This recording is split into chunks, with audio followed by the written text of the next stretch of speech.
What's up guys, Mike Conway with Smoke Sermon Barbecue here, and today we are firing up the smoker and doing a 3.5 pound beef shank, also known as the Thor's hammer.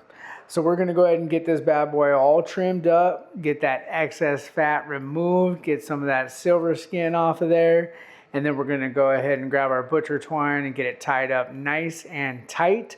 This is going to help us to keep that shape so we have good presentation at the end of this, and we don't have to worry about that big old slab of meat falling off the bone anytime soon while it's going through its long cook. Once we get this butcher twine all tied up, we are going to hit it with a dab of Wash Your Sister sauce. This is just going to be used as a binder. It is going to add a little bit of some savory notes, which is great, but ultimately this is just going to let our rub stick. This is my Blackout brisket rub that I use. It's amazing on any large cuts of beef. So we're gonna hit it nice, heavy, very generous on all sides, top, bottom, all the way around to make sure we got some really, really good flavors in there.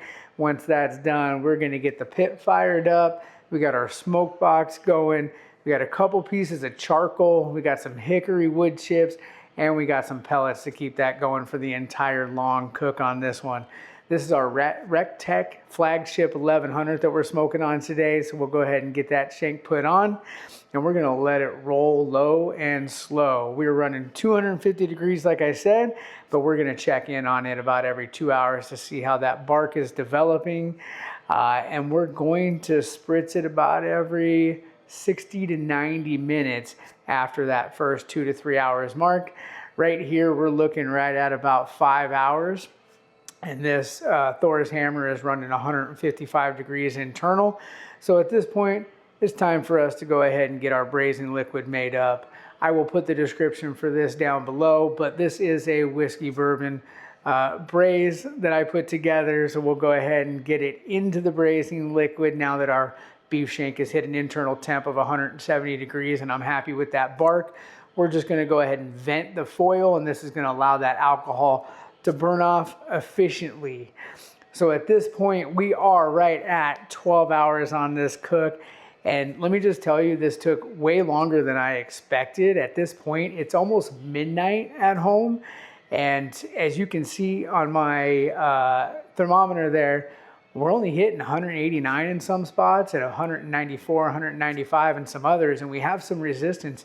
It was not probe tender, but I was ready for bed. So we went ahead and pulled it, put it into our warming cabinet at 150 degrees, where we're gonna let it actually rest for the next 16 hours. And this is how we can get away with pulling it a little early, because that long rest is gonna do us right. Now that we've let it rest for that 16 hours, we're getting it pulled out. We're getting that twine removed here, and we're about to make some magic happen by shredding this thing up, and check that out. This stuff shredded so easy. It was so tender. There was tons of juices flowing. I'm just telling you right now, this video does not do this thing justice. This piece of meat was absolutely incredible. I recently saw a video of somebody saying that the beef shank is an overrated piece of meat. I got this thing on sale for $22, I think, and it was incredible. We shredded it up. We mixed it back into its own juices and that braising liquid from that whiskey bourbon, and it didn't disappoint. We put this together for tacos, and it was incredible. So if you like this video and want to see more, don't forget to like, subscribe, and share. Thank you for watching, guys.